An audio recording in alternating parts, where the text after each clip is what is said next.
हम पाइप पकड़ के ऊपर आ गए।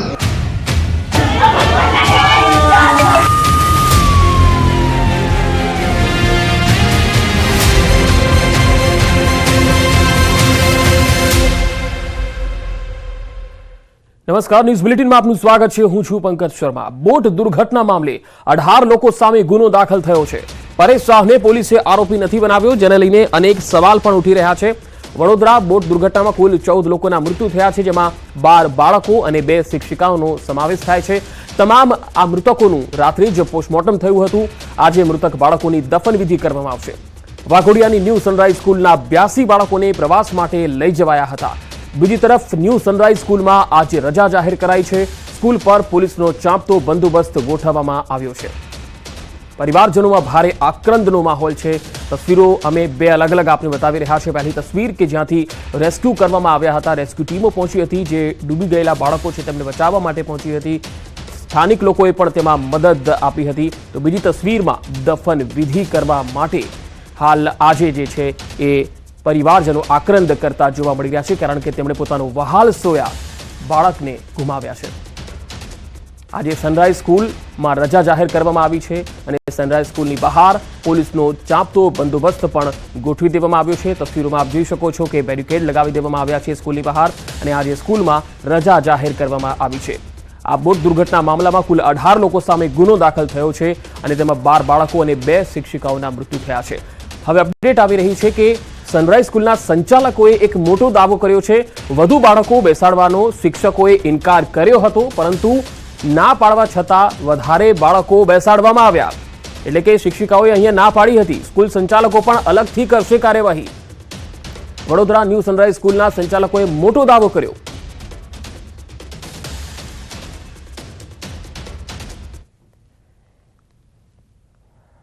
એ લોકોની બેદરકારીને લીધે આજે થયું છે। એ લોકોએ જે ત્યાં વ્યવસ્થા નથી બોટિંગમાં વધારે છોકરાઓને બેસાડે, જ્યારે મારા સ્ટાફે એમને કીધું કે આ ફૂલ થઈ ગઈ છે બોટ, હવે નથી બેસું। આ મારા માનસી મેમ કરીને એક સ્ટાફ હતો, એમને એવું કીધું આ બોટ ફૂલ થઈ ગઈ છે, ના બેસાડશો, તો પણ એ લોકોએ કીધું ના અમારું રોજનું છે, બેસાડો। લાઈફ જેકેટ થોડાને છેલ્લા નહોતા મળ્યા, ત્યાં પણ મેડમ બોલ્યા હતા કે લાઈફ જેકેટ આપો। આ લોકોએ બોટમાં બેસાડીને બોટ ચાલુ કરીને મોકલી આપી। એટલે આ દુઃખદ ઘટના થઈ છે, જેમાં અમે પેરેન્ટ્સ સાથે છેલ્લા સુધી છે। આમાં પેરેન્ટ્સને બી રિક્વેસ્ટ છે કે અમારી સાથે આ લોકોની તરફ, આ લોકોની ખિલાફ એ કરીએ, બિકોઝ આમાં આપણે સાથે મળીને આગળ વધવું પડશે। સાથે મળીને આ લોકોની બીજી આવી કોઈ ઘટના ના ઘટે કોઈ પણ સ્કૂલમાં, કે આવું ના થાય, એના માટે અમે પેરેન્ટ્સનો બી સપોર્ટ ચાહીએ છીએ। અમે એવું ઈચ્છીએ છીએ કે આ કાર્યવાહી થાય ને પોલીસ અને પ્રશાસન સાથે બી અમારી વાત થઈ છે ને અત્યારે તમે જોશો તો એ લોકોને જે લોકો આ ઓર્ગેનાઇઝર છે એ લોકોને ઓલરેડી પોલીસે પકડી લીધા છે। તો વડોદરા બોટ દુર્ઘટનાના મામલે વિપક્ષે પ્રહાર કર્યા। બિન અનુભવી લોકોને કોન્ટ્રાક્ટ આપવામાં આવ્યો। અમીબેન રાવતે લગાવ્યા ગંભીર આક્ષેપ। મુખ્ય સૂત્રધાર પરેશ શાહને બચાવવાનો પ્રયાસ, શાસકો પરેશ શાહને બચાવતા હોવાનો આરોપ લગાવ્યો।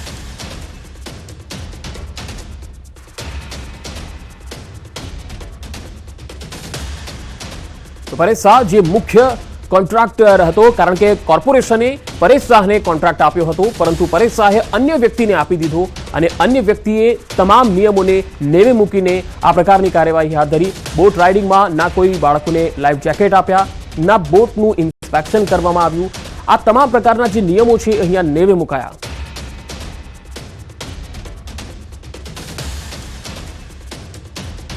એવું પણ સાંભળવા મળ્યું છે કે જે કોન્ટ્રાક્ટર છે તેને પેટા કોન્ટ્રાક્ટર આપ્યો અને ત્યારબાદ આ જે બોટ છે તેને વેલ્ડિંગ મારીને ચલાવતા હતા, મેન્ટેનન્સ નહોતું થતું। શું કહેશો એને લઈને? પેટા કોન્ટ્રાક્ટની વાત કરીએ, જવાબદારીની વાત કરીએ તો આઈ થિંક જે મુખ્ય ઇજારદાર હોય પોતાની જવાબદારીમાંથી કોઈ દિવસ આમાંથી છટકી ના શકે। વડોદરા મહાનગર સેવા સદનના જે એડમિનિસ્ટ્રેટર, જે વહીવટદારોને આની દેખરેખ રાખવાની હતી, એ લોકો બી ઇક્વલી રિસ્પોન્સિબલ ગણું છું। અને રાષ્ટ્રીય વગ વાપરીને જે રીતના અધિકારીઓની પર બી પ્રેશરાઇઝ કરીને આના પર કોઈ એક્શન નહીં લેવાના, એ જે રાજકીય નેતાઓ છે જેમની સાથે ઇજારદારના ખૂબ ગરોબો છે, તે લોકો બી ઇક્વલી જવાબદાર છે। બધાએ પોતાની જવાબદારી સ્વીકારવી જોઈએ અને મોરલી જવાબદાર સ્વીકાર કરીને જે વખતે તત્કાલીન ત્યારે સાંસદ અત્યારે રંજનબેન ભટ્ટ છે એ વખતે ત્યારે શહેર ભાજપના પ્રમુખ હતા, મેયર ભરત ડાંગર હતા. તમામે પોતાની જવાબદારી સ્વીકારવી જોઈએ હું ચોક્કસપણે માનું છું. અમે ત્યાં 2016માં આ કોન્ટ્રાક્ટ જ્યારે આપવામાં આવ્યો ત્યારે એજન્સી પાસે પૂરતો અનુભવ નહોતો, એ લોકોનું ફરસાણનો વ્યવસાય, એમાંથી આ પીપીપી પ્રોજેક્ટ લઈને આવ્યા. રાઇડ્સ ને બધા માટે જે એક્સપર્ટીઝ જોઈએ એમની પાસે હતી નહીં. તેમ છતાં કામ એમને આપવામાં આવ્યું. ત્યારથી જ વિરોધ કર્યો છે. કોર્પોરેશનને આર્થિક નુકસાન બી ખૂબ મોટું થયું છે આ પ્રોજેક્ટમાં. તો પરેશ શાહને બચાવવાનો પ્રયાસ થઈ રહ્યો હોવાનો આરોપ લગાવ્યો અમીબેન રાવતે. તસવીરો આપને બતાવી રહ્યા છે કે જે તળાવ છે, તળાવ જ્યાં આ ઘટના બની હતી તેમાં રેસ્ક્યુ ટીમ પણ અહીંયા આવી હતી. જાગૃત નાગરિકો આ સમગ્ર મામલાને લઈને શું કહી રહ્યા છે આવો એ પણ સાંભળીએ.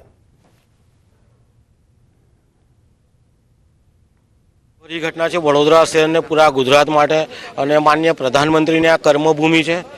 ગઈકાલે જે ઘટના બની એ બોટમાં 14 લોકોને બેસાડવાની ક્ષમતા હતી, એનાથી વધારે 27 લોકોને બેસાડી દીધા. સાથે આ બોટની અંદર કોઈ લાઈફ જેકેટ કોઈને પહેરાવવામાં આવ્યા નહોતા. બીજી વસ્તુ કે આ બોટની અંદર 2-3 તરવૈયા પણ રાખવા જોઈએ, કે એકાદ 2 તરવૈયા પણ રાખે કે લોકોને બચાવી શકે, એની પણ કોઈ સુવિધા કરવામાં આવી નથી. તો કોઈ જ તરવૈયાઓ નહીં, લાઈફ જેકેટ નહીં, નિયમો તોડવામાં આવી રહ્યા છે તેનું કોઈ જ મોનિટરિંગ નહીં. આ પ્રકારની સ્થિતિ વડોદરામાં અને આ બનાવ બન્યો.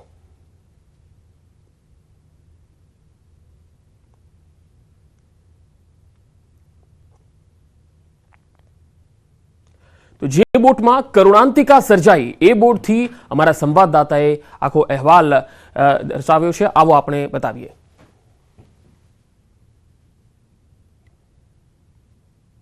વડોદરા શહેરના હરણી તળાવમાં જે ગઈકાલે રોજે જે દુઃખદ ઘટના બની જેમાં 14 લોકોના મોત થયા છે. જે ઘટના બની તે બોટના દ્રશ્યો તમે જોઈ રહ્યા છો. આ બોટ છે તેની અંદર કુલ કહેવાય કે ટોટલ મળીને કુલ 14 સીટની આ બોટ હતી. 14 સીટમાં એક આ બોટનો ચાલક અને 13 અન્ય પેસેન્જર બેસાડ્યા, પણ તેના બદલે 32થી વધુ લોકોને બેસાડવામાં આવ્યા હતા. આ જે આગળનો ભાગ તમે જે જોઈ રહ્યા છો આ ભાગ અચાનક જ જે આગળ આ જે જગ્યા છે ત્યાં આગળ વધારે બાળકો બેસાડ્યા હતા, તેના કારણે આ બોટ અંદર ડૂબી ગઈ હતી અને 14 જેટલા લોકોના મોત થયા હતા. બોટની જે પરિસ્થિતિ જોઈ શકાય છે તે પ્રકારે બોટને ઘણીવાર નુકસાન થયું ત્યારે વેલ્ડિંગ કરી અને તેને ચલાવવામાં આવતી હતી. બોટનું જે ઇન્ફેક્શન છે તે થતું કેમ તેવા અનેક સવાલ ઊભા થઈ રહ્યા છે, પરંતુ બોટની હાલતથી જ ખ્યાલ આવી જાય છે કે આ બોટની અંદર જે લોકો બેઠા હતા તે લોકોનું નિશ્ચિત હતું કે આ બોટ પોતાનો ભાર ના વેઠી શકે, કારણ કે જે પ્રકારે તેનું એન્જિન છે, બીજી બાજુથી વિડીયોમાં દ્રશ્યોમાં બતાવીશ કે જે એન્જિન છે તે પણ મોટા બોટ હોય છે, મોટી બોટનું તેલ લગાવવામાં આવવાની વાત સામે આવી હતી અને તે પણ ક્યાંક ને ક્યાંક સર્વિસ થતું કે કેમ તે અનેક વસ્તુ, પરંતુ વધારે બાળકો બેસવાના કારણે આ બોટ જ્યારે આ તળાવની અંદર જ્યારે મધ્યમાં જાય છે ને અંદર ડૂબી જાય છે ને જેના કારણે 14 જેટલા લોકોના મોત. સમગ્ર મામલે હાલમાં પોલીસ દ્વારા ગુનો દાખલ કરી તપાસ હાથ ધરવામાં આવી રહી છે. અત્યારે અહીં આગળ જે વિરોધ પક્ષના નેતા તેમણે મુલાકાત કરી હતી અને હવે પછી આના બાબતે સરકાર દ્વારા કેવા પ્રકારના પગલાં ભરવામાં આવે છે તે હવે જોવું રહ્યું છે. ઉમંગ પટેલ, ન્યૂઝ 18 ગુજરાતી, વડોદરા. તો આપણે સાંભળ્યું કે 14 સીટર આ બોટ અને તેમાં 27 થી 30 લોકોને બેસાડ્યા. આ એ જ બોટ છે કે જેમાં બાળકોને બેસાડવામાં આવ્યા હતા, ક્ષમતા કરતાં વધારે બેસાડ્યા હતા અને ત્યારબાદ આ બોટ જે છે એ તળાવમાં જ પલટી ખાઈ ગઈ, ઊંધી વળી ગઈ હતી.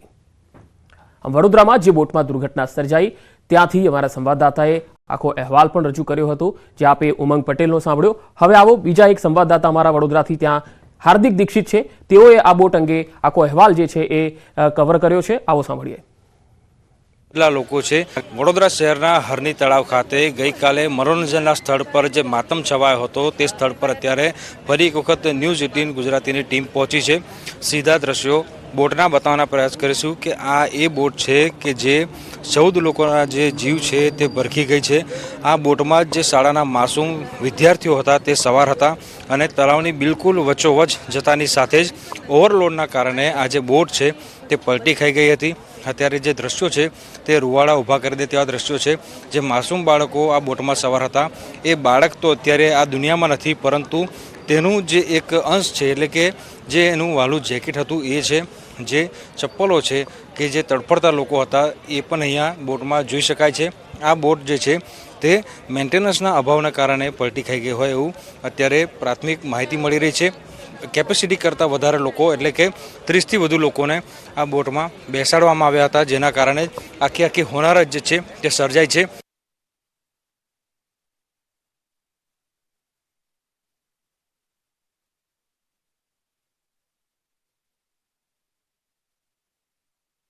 છો આ એ જ તળાવ કે જ્યાં આખી આ દુર્ઘટના બની હતી.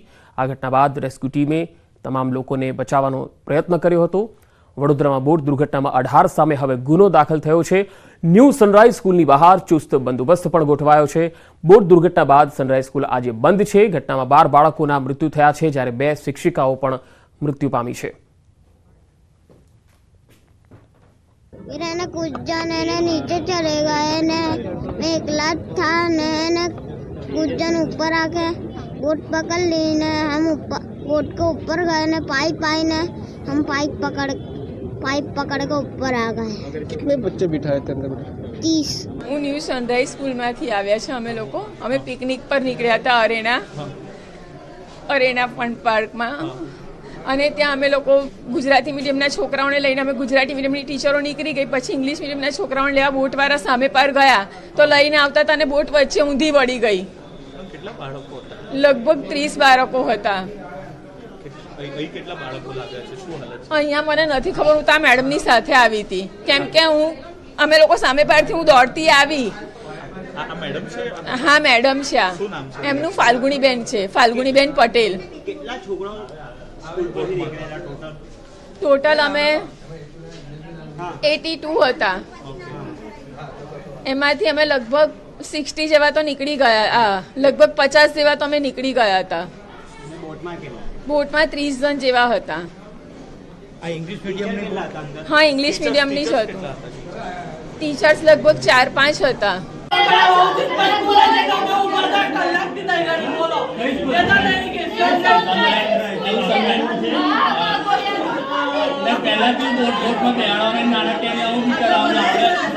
વડોદરામાં હરણી તળાવમાં બાળકો ડૂબી જવાની ઘટનાની જે કરુણ ઘટના બની હતી, અને એ ઘટના બાદ ન્યૂઝ 18 ગુજરાતીની ટીમ અત્યારે હાલ વાઘોડિયા રોડ પરની ન્યૂ સનરાઈઝ સ્કૂલ પર પહોંચી છે. હાલ આપ જોઈ શકો છો કે ન્યૂ સનરાઈઝ સ્કૂલ પર પોલીસનો ચાંપતો બંદોબસ્ત છે તે ગોઠવી દેવામાં આવ્યો છે. જે ઘટના બની છે તેમાં 12 બાળકો અને 2 શિક્ષકોના મોત થયા છે. આ સનરાઈઝ સ્કૂલમાંથી કુલ 82 બાળકોને બોટ રાઇડિંગ માટે અહીંયાથી હરણી તળાવ લઈ જવાયા હતા, અને જેમાં કહી શકાય કે 12 બાળકોના મોત નીપજ્યા છે અને 2 શિક્ષકોના મોત નીપજ્યા છે, જેને કારણે આ સ્કૂલમાં જે છે અત્યારે રજા જાહેર કરી દેવામાં આવી છે. વાલીઓનો ભોગ આ સ્કૂલના સંચાલકો કે સ્કૂલ પર ના ઉતરે તે ને લઈને અત્યારે પોલીસનો બંદોબસ્ત અહીંયા ગોઠવી દેવામાં આવ્યો છે, અને કોઈપણ પ્રકારની અનિચ્છનીય ઘટના ન બને તેને લઈને પણ અત્યારે પોલીસનો ચાંપતો બંદોબસ્ત અહીંયા જોવા મળી રહ્યો છે. સાથે સાથે આ ઘટનામાં કુલ 18 લોકો સામે ગુનો દાખલ કરવામાં આવ્યો છે, અને 9 જેટલી ટીમો બનાવી અને પોલીસ દ્વારા જે છે તે તપાસ કરવામાં આવી રહી છે. કેમેરામેન ખેંગાર રાઠોડ સાથે સંજય ટાંક, ન્યૂઝ 18 ગુજરાતી, વડોદરા. આ તરફ વાઘોડિયાના પૂર્વ ધારાસભ્ય મધુ શ્રીવાસ્તવ મોડી રાત્રે ઘટના સ્થળે પહોંચ્યા હતા. સમગ્ર ઘટના મામલે એક મહિલાએ મધુ શ્રીવાસ્તવને ઉગ્ર રજૂઆત પણ કરી હતી. જવાબદારો સામે સખત પગલાં લેવા માટે મહિલાએ મધુ શ્રીવાસ્તવને રજૂઆત કરી. તો સામે મધુ શ્રીવાસ્તવે મહિલાને આશ્વાસન પણ આપ્યું કે યોગ્ય કાર્યવાહી થશે, તમે શાંતિ જાળવો, ધીરજ રાખો, સરકાર અને જે તંત્ર છે એ ગુનેગારો સામે પગલાં ભરશે.